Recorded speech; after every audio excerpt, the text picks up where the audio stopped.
Single-cylinder engines versus twin-cylinder engines. Which is best for dual sport and adventure riding?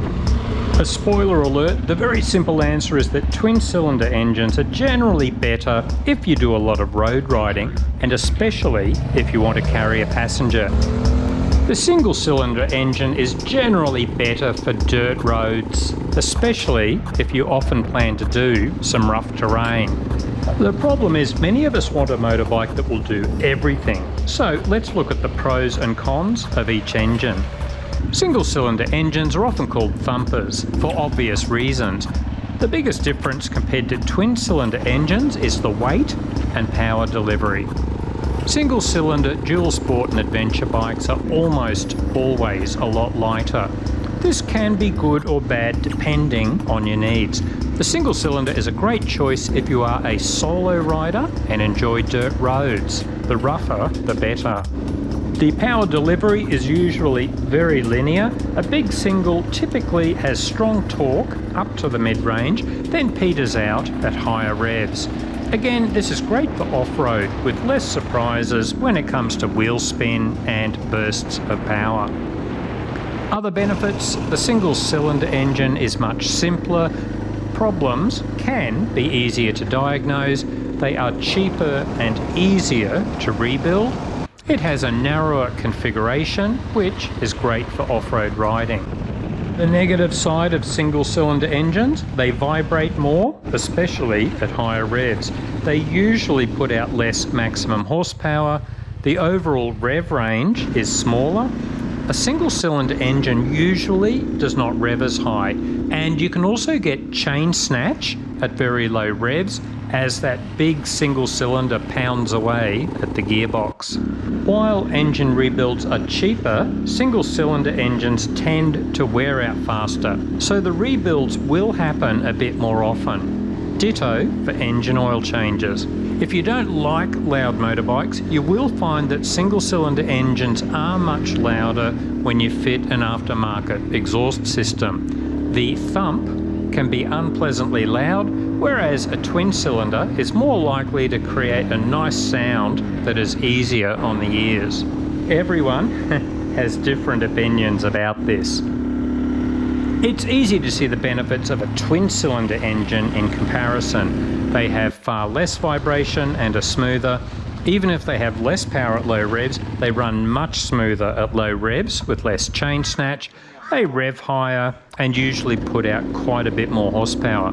The motorbike is substantially heavier, but this means it carries a passenger with ease and will handle better on the road. Less maintenance, less oil changes.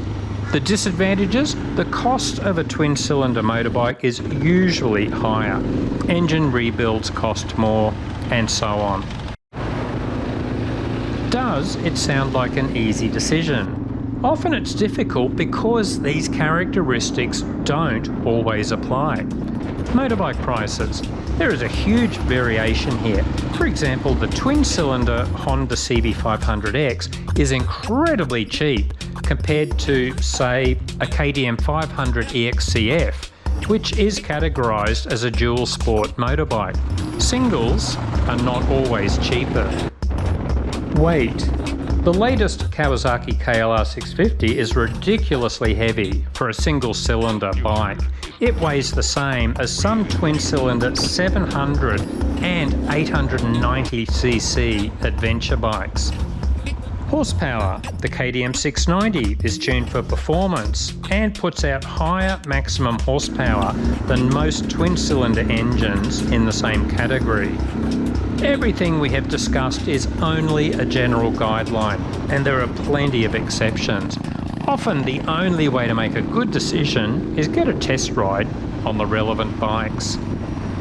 Every rider has different opinions. An example: I hate riding my DR650 for more than 5 minutes on the highway. But I can happily spend a few hours cruising along on a big twin-cylinder adventure bike. But there are plenty of riders who can happily spend all day flying along the highway on single-cylinder motorbikes. And often these are 250cc dual sport bikes buzzing away at high revs. each to their own. It is why I will only give broad guidelines about recommending certain motorbikes and never try to make specific recommendations for the individual rider. One final point, some manufacturers get professional riders to do crazy stunts on big twin-cylinder adventure bikes. Unfortunately, quite a few new riders believe they will be able to ride these behemoths at speed through rough terrain.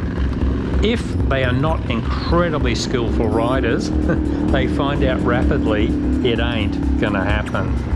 I have spoken to many riders who had to sell the mothership before they hurt themselves. It's always a good idea to start small and light when you first start adventure riding or dual sport riding, then work your way up. Check out our vids about the lightweight and mid-weight options available. What's your preference, single or twin, and why? Keen to hear your thoughts.